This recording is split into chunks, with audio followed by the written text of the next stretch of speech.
Luffy vs. Bellamy is one of the most important fights in One Piece. In retrospect, Bellamy looks pretty stupid for not buying into the whole Sky Island deal. But back then, there was a legitimate question of whether Sky Islands actually existed. When Luffy goes to Jaya, Bellamy mocks him for believing in a legend that he can't actually prove. And while this scene might seem simple, it actually raises one of the most important questions in One Piece. Do you need to justify your dreams to others? In this discussion, I'm going to explain how the fight with Bellamy answers this question. Before I get started, make sure to comment with your thoughts on dreams in One Piece. I'll pick my favorite and share it as comment of the week in the next video.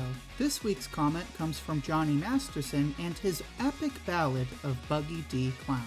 If you'd like more One Piece and Dr. Stone videos like this one, then make sure to subscribe so you can follow along with each week's video.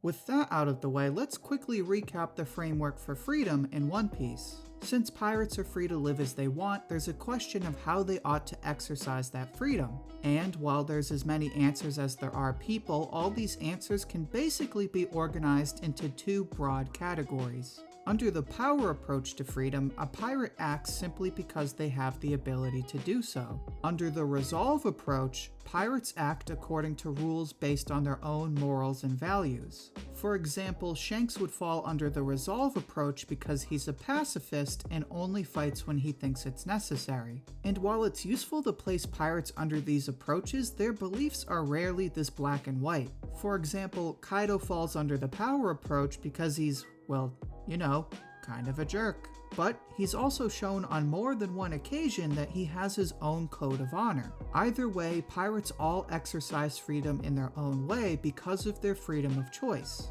And you would think that's the end of the conversation. I mean, if I'm free to live my own life, all I gotta do is decide how I'm gonna live it.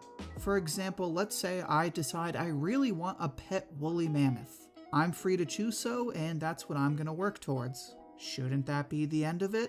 Well, in Jaya, that's not really the case. As soon as the Straw Hats leave Alabasta, a massive ship falls out of the sky. After a quick little Indiana Jones session, Robin explains that this is a named trade ship from over 200 years ago. Inside the ship, Luffy finds the map of an island called Skypiea. On top of that, Nami's log pose points up, meaning that there has to be an island above them. With all that information, the Straw Hats decide there must be an island in the sky.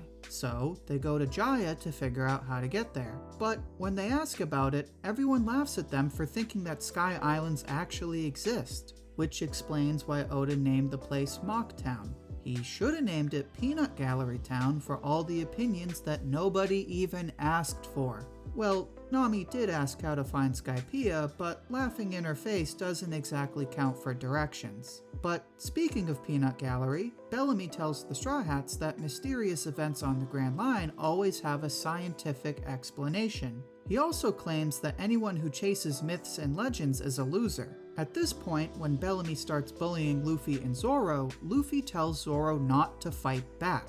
Right away, readers are reminded of the scene with Shanks and the mountain bandit, Higuma. But Luffy and Shanks choose not to fight for different reasons. Shanks ignores Higuma because he's a pacifist. He only fights when it's necessary, which is why Shanks later goes on to fight Higuma and protect Luffy. But that's not the case with Luffy. Luffy was ready to punch Sarkis as soon as he opened his mouth. And he was willing to fight Blackbeard over cherry pie. Which, by the way, is fine with me. Everyone knows the best pie is banana cream. So we know that at least in this case, Luffy doesn't ignore Bellamy out of pacifism. Okay, if that's not the case, then what is? Well, as Oda makes very clear, fights between pirates are fights between their beliefs. In other words, the outcome of these fights answers any disputes between their beliefs. So if Luffy accepted Bellamy's challenge, he would effectively accept a challenge to his dream of going to Skypiea. And I use the term dream liberally here because it's been his dream for, I don't know, like 5 minutes. But a dream nonetheless. So one can only wonder why Luffy wouldn't fight Bellamy and prove he's right. Well, it's important to note that Bellamy's challenge is unique. For example, with the whole cherry pie nonsense, Blackbeard simply disagrees with Luffy. He likes the cherry pie, Luffy likes the drink. They disagree because they each have their own personal preference. But Bellamy's challenge is different. Not only does Bellamy disagree with the idea that Skypiea exists, he also tries to objectively disclaim any merit behind the idea whatsoever, which raises an important question regarding the framework from Chapter 1. Do pirates need to justify their dreams and morals to others? In other words, do those dreams need to be rational?